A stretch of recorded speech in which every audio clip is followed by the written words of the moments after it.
गुनहगार। ये तो कही मैं गिनती पर गुनह को नहीं शुमार, पर गुनह को नहीं शुमार। करनी तुम्हारी मेरी मैं तौली। बोलो श्री प्राणनाथ प्यारे की जय। करनी तुम्हारी मेरी मैं तौली, जैसे सत सत हो धनी मेरे तिहे तफावत। पिया ऐसी निपट मैं क्यों भई, कठिन कठोर अति ढीठ। श्री धाम धनी पहचान के फेर फेर देत मैं पीठ। अंदर पर्दा उड़ाइया तो भी न बदल्या हाल, न कस न मिट्यो मोह मूल को। ताथे नजरों न नूर जमाल। इन इंद्रियन की मैं क्या कहूँ, ये तो गुण की ही काया। इनसे देखूं क्यों साहेब, यही भई आड़ी माया। निर्मल नजरों न आवहीं, ले बैठी संग चंडाल। उपजत ऐसी अंग थे उतारूं उल्टी खाल। सब अंग काट चीरा करूं, माहे भरूं मिर्च और लूना। कई कोट बेर ऐसी करूं, तो भी न छूटे खून। हैड़े में ऐसी उठता, सब अंग करूं टुक टुका। हड्डियाँ सब जुदी करूं, भान करूं भुक भुक। मैं होता शर्मिंदी साथ में, एक में न जावे दुख। जब जाग बैठो आगे धनी, तब क्यों देखूं सन्मुख। आँखा क्यों उठाऊंगी, मुझे मारेगी बड़ी शर्म। ऐसी कबू ना करी, सो मैं किए चंडाल कर्म। रोम रोम कई कई कोट गुना, ऐसी मैं गुनहगार। ये तो कई मैं गिनती, पर गुनह को नहीं शुमार। सच्चिदानंद धाम धनी की जय। परम आदरणीय सुंदर साथ जी, मैंने इसीलिए चौपाई पाठ किए कि हमें चौपाई का एक बार अर्थ गहराई से जब अपने आप को अंदर में जब मिलता है, तो अपनी जो बुद्धि जो है कितना प्रार्थना कर सकता है। श्री इंद्रावती आत्मा ने अपने जीवन के बहुत गहराई के अनुभव से उन्होंने धनी के पास ये प्रार्थना भेज चुकी है। हमें जस्ट बार बार उसको जब हम मनन पठन निधिध्यासन करते हुए अपने आप को जब देखने के प्रयास करते हैं, अपनी प्रार्थना इसी तरह से ही है। और फिर अपने, क्योंकि हम अंदर में जब वो अनुभव नहीं होता है, शब्द प्रयोग करके क्या करें। जिस दिन अनुभव का अनुभव हो जाता है, सुंदर साथ जी, उस दिन शब्द नहीं निकलता है। अब शब्द नहीं निकलता, इंद्रावती को वही दशा थी। राजी महाराज ने हमारे अनुभव के अंदर जो गहराई में जो एक सत्य है, उसको धनी ने अपने हुक्म से शब्द रख दिए हैं। अब इसी मुताबिक मेरे हृदय ये चीज़ को, इस भावना को समझता कि नहीं समझता है। वो उसी रास्ता से निकल रहा है तो समझता है। अगर रास्ता ही अलग है तो फिर कुछ फर्क पड़ने वाला नहीं। लाखों बार कहो तो भी कुछ होने वाला नहीं। और जो उसी चीज़ के अनुगामी है, उसके लिए इतना सरल और इतना आनंद से अपने ही रंग में हम पा जाते हैं। जेते कहे मैं अवगुण। धनी ने देखिए, गलती जो भी हो या न हो, और न हो तो हो ही नहीं सकता। इसीलिए परमात्मा के पास जाकर के जब अर्जी करनी होती है, अपने को कैसे प्रस्तुति करनी है, वो अपने प्रस्तुति परमात्मा के सामने मैं क्या लेके जाऊं, कैसे जाऊं, कैसे मैं ध्यान में उतरूं, रज से क्या बात करूं, क्योंकि ये साकारवादी भी नहीं है, निराकारवादी भी नहीं है, ये शुद्ध साकारवादी है, अर्थात परात्मा कॉन्सेप्ट वाले हैं। और ये साक्षात मूल मिलावा में दिव्य परम धाम जागृत भूमि में इसकी अनुभूति है।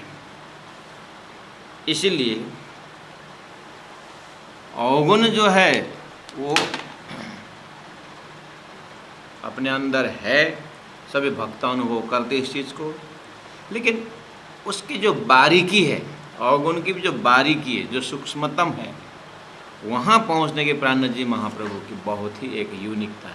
उनकी जो एक मौलिकता यही है कि उदाहरण से हो या कोई एग्जाम्पल जो एक अपने में अनुभव से हो, तो बहुत सूक्ष्म तह तक चले जाते हैं। जैसे यहाँ आपने देखा, उदाहरण दिया उन्होंने, रोम रोम कई कोट अवगुण। हम ऐसे मेरी गलती हो गई, मैं अवगुणी हूँ। हम एकदम जब छोटे थे तब से ही परमात्मा के साथ अवगुण करता रहा, और परमात्मा समझाते रहे, हम मानते नहीं, हम ढीठ हैं। ऐसा अगर दूसरों को सुनाने की बात छोड़ दीजिए, अपने हृदय अगर कभी कबूल करता है तो भी शायद 2-4 वाक्य और 2-4 प्रसंग देख करके ये चुप हो सकता है, आगे बोलेगा कि कुछ शब्द ही नहीं, क्या बोलूं। ऐसी जगह में प्राणनाथ जी के जब चौपाई हमें मिलते हैं, ओहो क्या बोलते हैं, रोम रोम कई कोटा हो गया। उन्होंने अपने रोम से, मैंने कल कहा कि कहा जाता है गिनती में कि ये 7 करोड़ रोम इस शरीर में होता है, ऐसा बोलते हैं। अब बोले कि रोम रोम कोई कोटा, एक रोम में करोड़ों अवगुण मुझे मेरी दिखती है, मेरी गलती दिखती है। और ऐसे मैं गुनहगार, हे राजी महाराज, मैं ऐसे गुनहगार।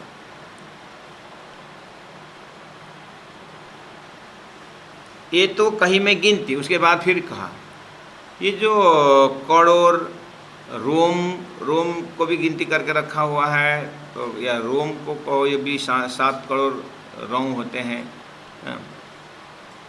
वो एक गिनती मैंने कहते हैं।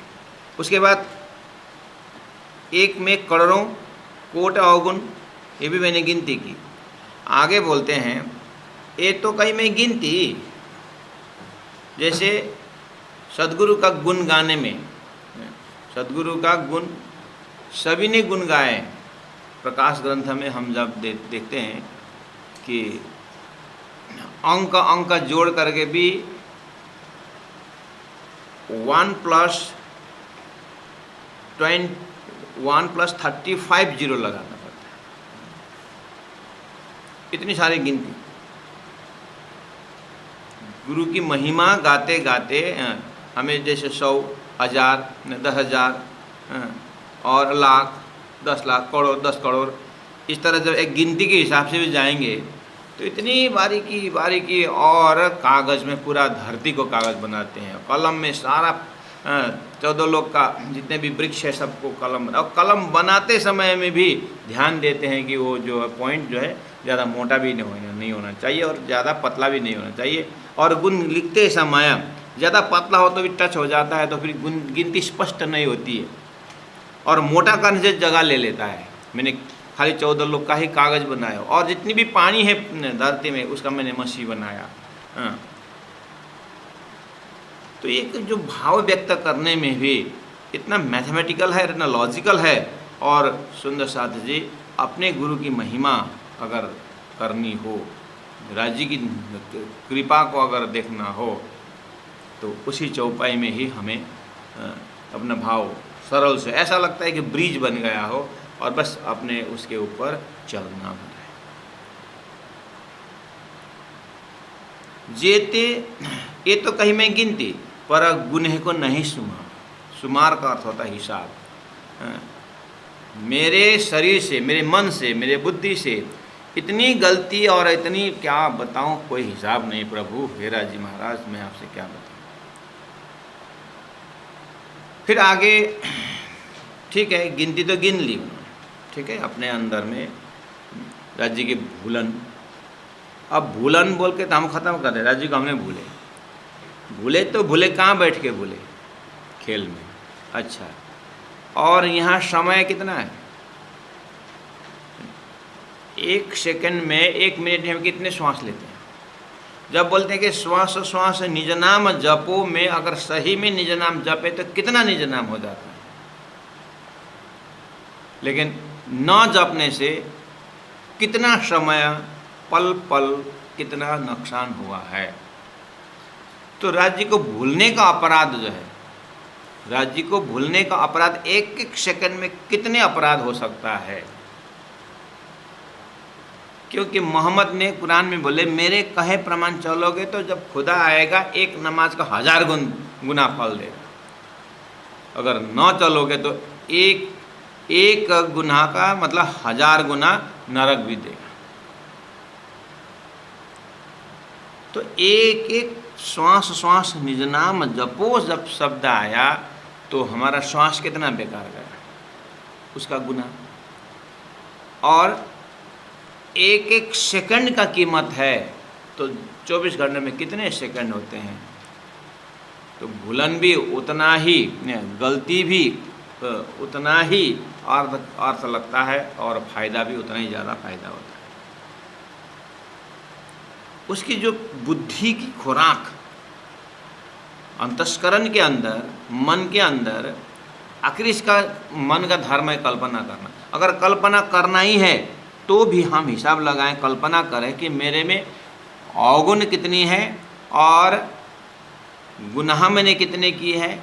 हे राज जी महाराज करके ये भी एक हिसाब है, अपने तंतु के हिसाब कर रहे हैं सुंदर साथ से। इस तरह से राज्य का ब्रह्म सृष्टियों के दर्जा में राज्य का भूलन जैसा बड़ा तो कुछ है नहीं, इतना गुना कुछ है नहीं। क्योंकि भूलन में, राज्य को भूलने से सब कुछ संसार में दुख बढ़ा हुआ है। इसका मूल स्रोत वही है। इसीलिए ब्रह्म आत्माओं का तो जितना पल पल हम राज्य को याद करते हैं उतना ही फायदा है, और जितना पल मिस हो जाता है उतना ही नुकसान और गुनहगार हैं। तो कहा इसलिए ये तो कहीं में गिनती पर गुने को नहीं सुना। और 50 साल 60 साल हम संसार में रहें और राज्य को भूलते रहें। और दूसरी बात, भूलना तो संसार का क्वालिटी है, भूलेंगे नो प्रॉब्लम। लेकिन सुंदर साथी, जैसे बच्चा गलती करता है तो उसको माफ़ी दिया जाता है, लेकिन बड़े होकर के गलती किए तो उसको माफ़ी नहीं दिया जाता। अभिभावक उसको पनिशमेंट देंगे, या तो हृदय से इग्नोर कर देंगे। They behave differently, indifferently. अब अज्ञान में जो गलती की माफ़ी दी, बड़े होकर के गलती की वहाँ शंकास्पद हुए, और आगे समझाने पर भी नहीं करता है, समझाने पर भी नहीं मानता है। अब इसका ये भी तो कंपाउंड इंटरेस्ट होता जाएगा गुनाह में हो। ऐसे ही सुंदर साथ ने, धनी ने कहा था, तो हमको बोलोगे, धाम को बोलोगे, धनी को भूलोगे, जो थी 100 बेर देखो आजमाए के। आप 100 बार परीक्षा करके देखो, हम नहीं बोलेंगे। बस ये जो दिया हुआ वचन जो है आज जागृत आत्मा को बहुत शर्मिंदा कर रहा है। संसार में बोल लोग थे, वो वचन क्या था? प्राण जाए पर वचन न जाए, रघुकुल रीत सदा चली आए। प्राण जाए पर वचन न जाए, वचन का कितना सम्मान दिया। तो धनी ने दिया हुआ, धनी को दिया हुआ वचन, बस जागृत आत्मा को यही इंसिडेंट कोसता रहता है। और सुंदर साध्य, चाहे ये प्रलोभन का है, चाहे ये प्रेम का पराकाष्ठ दर्जा का है, हमें राज्य से मिलने के लिए ये प्रेम संवाद की घटना ही अंदर में पिंचिंग होता रहना चाहिए। इसलिए इंद्रावती जागृत आत्मा को तो और ज़्यादा गुनहगार दर्शन आ रहा है। क्यों? अनजान में जो गलती हुई उसको कोई टेंशन नहीं, लेकिन जानबूझ करके तो अपने आप ऐसा लग रहा है। तो कहते हैं जेते कहे मैं अवगुण। अब आगे और उसका गहराई बता रहे हैं। ये तो कहीं मैं गिनती पर गुने को नहीं शुमार, हिसाब नहीं है। अब जेते कहे मैं अवगुण, जितना मैंने अवगुण गिनती की, ठीक है, पर गुने को नहीं शुमार, है ना। लेकिन फिर भी ये तो कहीं मैं गिनती, जेते कहे मैं अवगुण, तेते हर रोम दाग, तेते हर रोम दाग।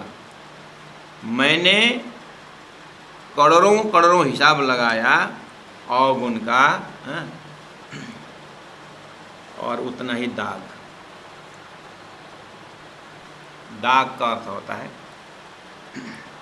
उसका छाप, अवगुण का छाप, और दाग मतलब अवगुण का छाप और अपने आप दिखाई दे, ऐसा छाप लगा कर छोड़ दे नहीं, उतना ही दाग। घाव होता है, घाव में थोड़ा सा ऊपर जो क्यूर होने का एक ढक्कन आता है ड्राई वाला, उसको अगर फिर निकाल दें तो कष्ट होता है कि नहीं होता है। तो ऐसा वो घाव करते रहे तो कभी ठीक नहीं होता। ऐसे ही वो गुनाह का दाग यहाँ प्रिंट होना पड़ेगा, यानी अपने होश में होना, उसको बोलते हैं दाग। तेते हररो में दाग। सुंदर साथ जी, नाना जी ऐसे क्यों बोल रहे हैं? हमें कभी कभार अवगुण, अपना जो है राज्य को भूलने की गलती, या संसार में भी जो अपने आप को अवगुण, मैंने यहाँ गलती की, मैंने यहाँ ठीक नहीं की, ये मुझे नहीं करना चाहिए था, ये मुझे नहीं करनी चाहिए थी, उस चीज़ को थोड़ा सा एहसास हो जाए, होता है, नहीं होता है ये बात नहीं, लेकिन ध्यान देना आप, वो एक बार लगता है, फिर उसके बाद धीरे से वो खिसक जाता है, वो अपने हृदय में असर नहीं छोड़ता है। वो असर छोड़ना का अर्थ दाग है। संसार में हमारे से कोई गलती होती है, हम महसूस भी करें हमने गलती की, अब वो गलती को हम भूल जाते हैं, इसलिए दूसरे बार फिर गलती हो जाती है। तो बोले छोड़ दो सब, you forget it everything, you take new turn, ये छोड़ो, ये भूल जाओ और नया जीवन जियो करके लोग समझाते हैं, और अपना मन भी बोलता है ये सब छोड़ दे, अब नया, अब फिर नहीं करना, फिर इस चीज़ को भूलो, फिर नहीं करना। अब भूले फिर वही गलती करेगा ना, इस चीज़ को भूलो, अब ऐसी गलती मत करो, अब भूल गए तो गलती फिर करेगा ना, इसलिए नहीं भूलना ये दाग है, उसका असर रहना चाहिए, तभी आगे गलती नहीं होगी। मुख से तो बोल देते हैं कि नहीं अब नहीं करें, अब भूल जाएंगे, नया जीवन, क्या नया जीवन, आगे 10 कदम जाकर वही गलती। इसीलिए जो अपने से गलती हुई है उसको दाग की तरह रहना चाहिए, वो नहीं भूलना चाहिए, उस अर्थ में बोल।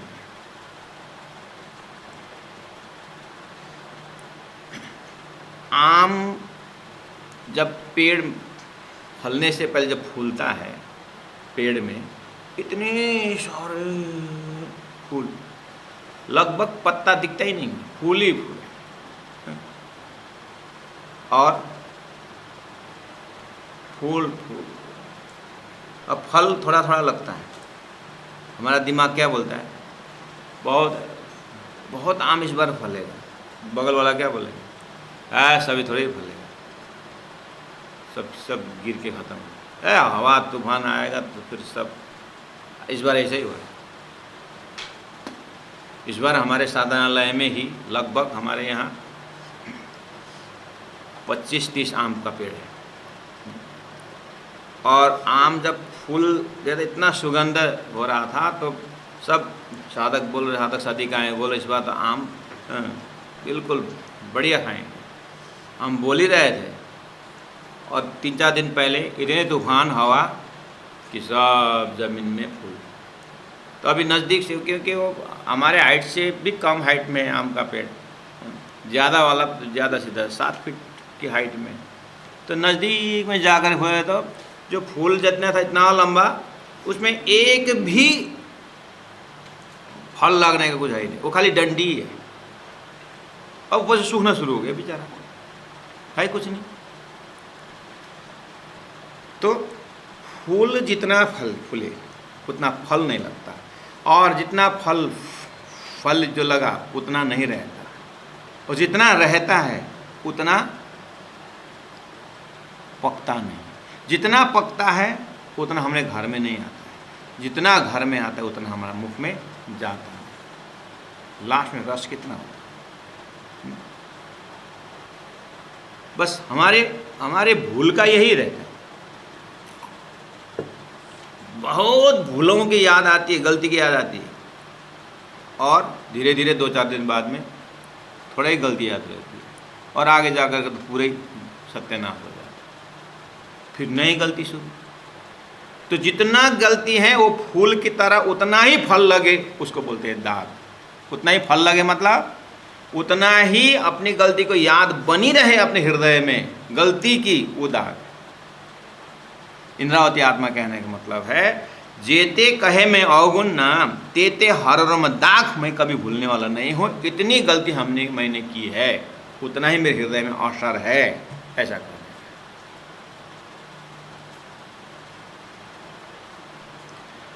परमात्मा के पास मैंने गलती की करके, भक्तों ने तो भगवान के पास रो रो करके, माथा ठोक ठोक करके बहुत आजीजी की है, बहुत प्रार्थना की है। प्राणनाथ जी की प्रार्थना में देखो कितना स्पष्ट है कि गलती तो सब कोई करते हैं और परमात्मा से अपने पास बात भी करते हैं, लेकिन प्राणनाथ जी का इस तरह से हृदय में छाप रख देते हैं कि जेते कहे मैं अवगुण तेते हररम दाग। और फिर बोले दाग नहीं भूले, वो तो है नहीं भूले, लेकिन क्या बोले फिर, सो हरदम आत्मा को लगे। देखिए फिर हरदम आत्मा को लगे उस चीज गलती को, आत्मा को लगे, क्योंकि हम भूल जाते हैं, है कि नहीं। आपने तो पहले भी एक स्थिति गलती की थी, कब की हमने, ले ऐसा होता है, भूल जाते हैं। और ना भी भूले तो भूलने के प्रयास करते हैं। उसको नहीं भूलने का प्रयास करने में तो हम भूलने की प्रयास करते हैं। बोले नया जीवन जीने, काय नया जीवन, और पुराना हो जाएगा, कोई पुरानी शैली। इसीलिए इंद्रावती आत्मा कहती है कि ऐसा नहीं चलेगा, ये अध्यात्म की बात उल्टी है।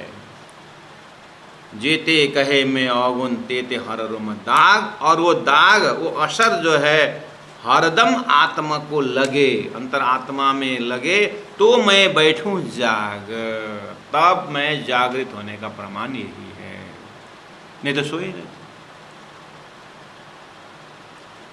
वो धनी के प्रति भूलन का जो एक मैंने जो गलती की, जो मैं भूल हुई है मेरी से, मैं वो अब जो याद आई है, अब फिर इस तरह से ना भूलूं करके वो बार बार भूलन धनी को याद दिलाता रहता है। उसी का नाम है श्वास श्वास निज नाम जपें, और धनी को श्वास श्वास याद करने की बातें, सो हरदम आत्मा को लगे। एक बार अपने भूलन की एहसास हुई तो वो आत्मा में लगना चाहिए। तो सुंदर साथ जी ब्रज में तो सब, रास में तो सभी भूले। जागने के ब्रह्मांड में ये हमारी परीक्षा है कि हम धनी को दिया हुआ वचन को कितना याद कर सकते हैं। अब आगे धनी कहते हैं, सो हरदम आत्मा को लगे तो मैं बैठूं जाग। मेरे जागृत होने का लक्षण क्या है कि अपनी गलती को एहसास बनी रहे, ये जागने का लक्षण है।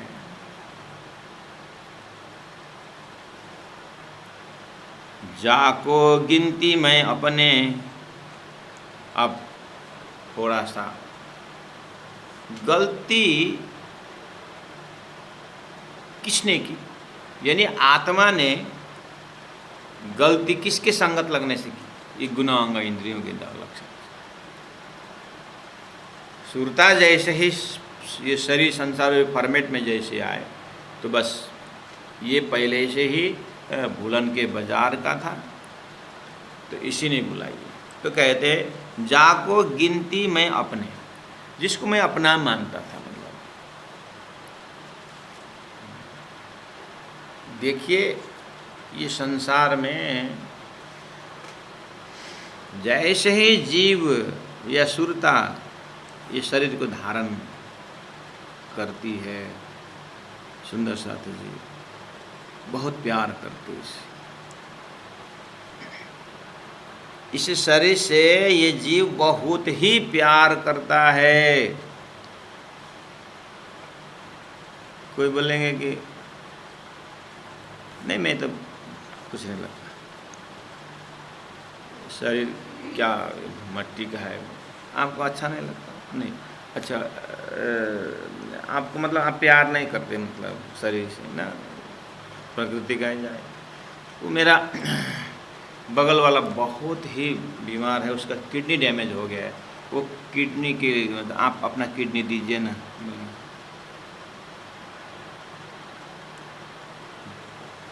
किडनी दीजिए। उस आजकल तो विज्ञान ने आँख को भी मरा हुआ आँख ले जा करके दूसरों में कर देता। आप आँख दीजिए ना। तो अभी हम ये सब आँख कान नाक सब कहीं कहीं काम आता है देने के लिए, हम तैयार हैं। हाँ लिख के तो देते, जब मैं मर जाऊँगा तब ले जाना, लिख के तो देते हैं, लेकिन अभी तैयार हैं? कौन मरना चाहता है, कौन दुख रहना चाहता है? मुख से तो बोल दिया कि हमें तो कुछ नहीं, बस यही जगह। जीव इस शरीर को बहुत प्रिय मानता है, मारना कोई नहीं चाहता। एक चींटी भी थोड़ा बड़ा आवाज़ करो तो भाग जाती। कोई भी जिंदा प्राणी जो है कहीं न कहीं से अपने को बचना। इसका मतलब अंदर की भाषा से देखिए कि जीव पंचभौतिक शरीर को बहुत ही प्यार करता है, इतना मोह है वो छोड़ने नहीं, बस उसको बोलते हैं जाको गिनती में अपने, जिसको मैं अपना मानता था। अप्राण जी बोलते हैं ओहो, जाको मैं अपना मानता था या मान के आया अभी तक, सोई देखे दुश्मन, अब मुझे वही दुश्मन जैसा लगने लगा। क्यों? क्या करें?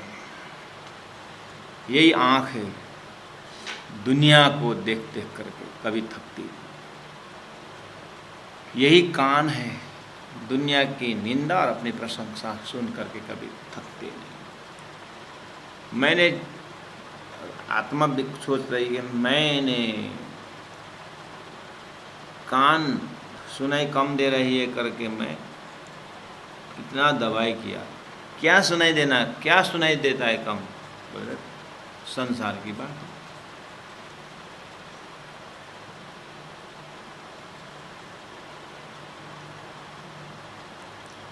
तो जाको गिनती मैं अपने, जिसको मैं अपना मानता था, सोई देखे दुश्मन, अब मुझे वो दुश्मन दिखने लगा। इसी का नाम है सुंदर साथ जी, पहले पीतु शरबत मौत का। एक बार मरना चाहिए सभी चीजों से। देखे देखा है तो भी ना छूटे। पहला नंबर तो कोई हमको दिखा दे और हम देखें, बड़ी बात। अपने आप देखें बहुत अच्छी बात, कोई दिखाने पर देखें बहुत बड़ी बात, और दिखाए बिना दिखे तो और उच्च कोटि की बात है। लेकिन ठीक उल्टा क्या है, धनी कहते हैं देखे दिखाए तो भी ना छूटे। हम देख रहे हैं कि शरीर क्षणिक है और ये जा रहा है, कोई संसार में रहता नहीं, मरना सबको है, ये जानते हैं ये, और मरना ही नहीं वृद्ध हो रहा है और अंत में शरीर कुछ काम आने वाला नहीं, सब जानते हैं। फिर भी इसमें रहना जीव पसंद करता है। तो जाना ही है तो ठीक है, तो किस तरह से इसके माध्यम से मेरी उद्धार होगी वो करना चाहिए ना। उद्धार की तो बात ही नहीं है, आत्मा कल्याण की तो बात ही नहीं है, साधन जरूर है। इसलिए बोलते हैं देखे दिखाए तो भी ना छूटे, कोई ऐसी आज्ञा वाला कुन्ना कुन्ना हो जा करके कहने वाला प्रसंग कुरान का, एको हम बहुश्याम नारायण ने करने पर सृष्टि बनी हुई है, इसका